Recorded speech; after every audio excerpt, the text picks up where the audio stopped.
చినజీయర్ స్వామి దేనికి ఆ విధంగా మాట్లాడాడో ఎవరికి అర్థం కావడం లేదు. శంకరాచార్యుల వారు 32 వయస్సులో ఉత్తర భారతానికి వెళ్లారు, హిమాలయాల్లోకి తిరిగి వచ్చిన చరిత్ర లేదు. హిమాలయాలకు వెళ్ళాడు, మళ్ళా తిరిగి రాలేదని చెప్పేదానికి ఆయనకి ఏ ఆధారం ఉంది? శంకరాచార్యుల వారి కాలంలో మళ్ళీ ఆయన వచ్చి మఠాలను ఏర్పాటు చేయడం అనేటటువంటిది that's not the right story. విగ్రహారాధనకు వ్యతిరేకంగా బలీయంగా పుంజుకుంటున్నటువంటి రోజుల్లో శంకరుడు అవతారమూర్తి అయి ఆదిశంకరులుగా ఆవిర్భవించి దేశం నలుమూలల చతురామ్నాయ పీఠాలుగా ఏర్పాటు చేసి 13వ శతాబ్దంలో విజయనగర మహాసామ్రాజ్య సంస్థాపకులైనటువంటి హరిహర రాయలు, బుక్కరాయలకి గైడ్ గా ఉండేవారు విద్యారణ్య స్వామి. ఆయన ఏర్పాటు చేశారు ఈ 4 పీఠాలని. కాషాయ వస్త్రధారి ఈ విధంగా తన ప్రచార ఆర్భాటం కోసం ఈ విధంగా మాట్లాడినటువంటి ధర్మ విరుద్ధం. దీన్ని మేము తీవ్రంగా ఖండిస్తున్నాం.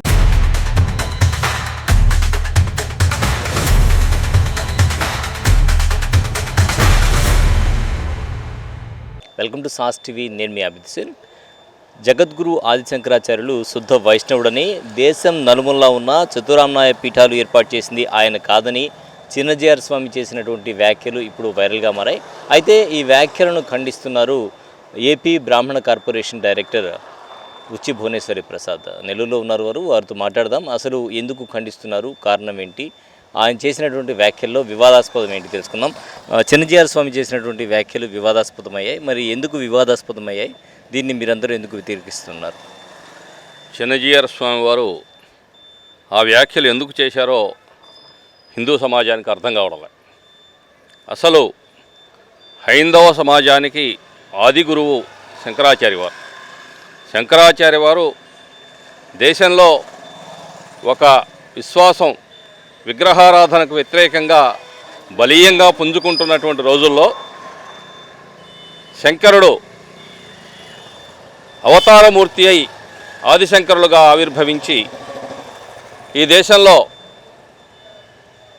వైదిక ధర్మాన్ని ఏ విధంగా నిలబెట్టాలనేటువంటి ధర్మనిర్దేశం చేస్తూ దేశం నలుమూలల 4 పీఠాలను చతురామ్నాయ పీఠాలుగా ఏర్పాటు చేసి వాటి యొక్క మార్గనిర్దేశంలో వైదిక ధర్మాన్ని అద్వైత భావనతో, శివుడికి కేశవుడికి భేదం లేదు, శివుణ్ణి కేశవుణ్ణి, శివుణ్ణి విష్ణువుని ఒకటిగానే చూడాలా, ఒకటిగానే పూజించాలా, వాళ్ళిద్దరి మధ్య భేదం లేదని చెప్పి అద్వైత భావనను తీసుకొని వచ్చి యావత్ భారతదేశంలో అంతకుముందు ఉన్నటువంటి ఆయన కాలంలో ఉన్నటువంటి ఇప్పుడు ప్రస్తుతం నేపాల్గా ఉన్నటువంటి దేశంలో కూడా ఈ యొక్క హిందూ ధర్మాన్ని బ్రహ్మాండంగా వ్యాప్తి చేసినటువంటి ఆచార్యులు ఆదిశంకరాచార్యులు. ఆదిశంకరాచార్యుల తర్వాత విద్యారణ్య స్వామి వారు శృంగేరి మఠంలో విజయనగర సామ్రాజ్యాన్ని హరిహర రాయలు, బుక్కరాయలు ముస్లిం దండయాత్ర పాలనతో రాజ్యాన్ని పోగొట్టుకున్న తర్వాత ఆయన ఆ యొక్క రాజ్యస్థాపనకు కారణమై ఆయన రాజ్యస్థాపన చేసిన దాన్ని శ్రీకృష్ణదేవరాయల వరకు పరిపాలించారు. ఈరోజు ఈ యొక్క చినజీయర్ స్వామి దేనికి ఆ విధంగా మాట్లాడాడో ఎవరికి అర్థం కావడం లేదు.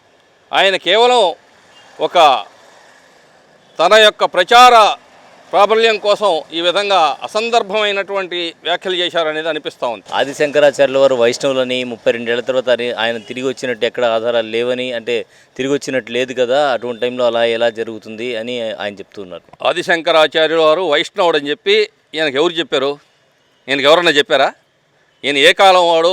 ఆదిశంకరాచార్యుల వారు ఏ కాలం వారు? ఆదిశంకరుల వారు శివకేశవులకు భేదం లేదని చెప్పి అద్వైత మతాన్ని స్థాపించినటువంటి వ్యక్తి.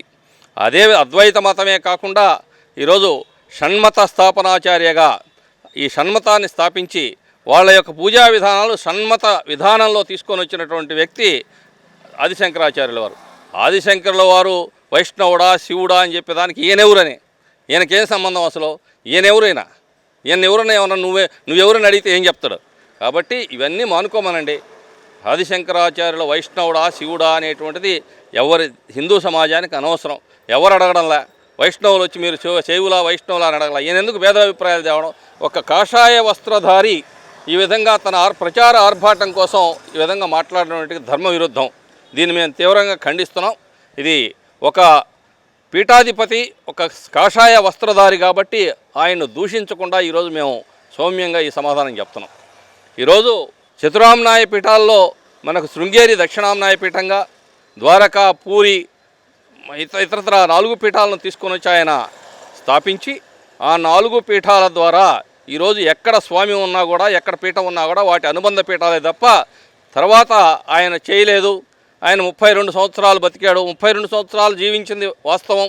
ఆ 32 సంవత్సరాల జీవితకాలంలో హిమాలయాలకు వెళ్ళాడు, మళ్ళీ తిరిగి రాలేదని చెప్పేదానికి ఆయనకి ఏం ఆధారం ఉంది?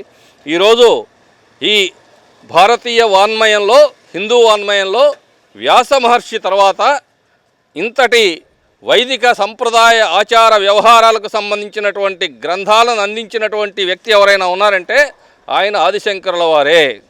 ఈరోజు ఇప్పుడు నడుస్తున్నటువంటి వాన్మయం అది వైష్ణవంలో కానీ, శైవంలో కానీ, శాక్తేయంలో కానీ దేంట్లో ఉన్నా కూడా ఆదిశంకర వారు నిర్దేశించినటువంటి స్తోత్రాలు కానీ, గ్రంథాలు కానీ, పూజా విధానం కానీ ఆయన ద్వారానే జరుగుతున్నాయి.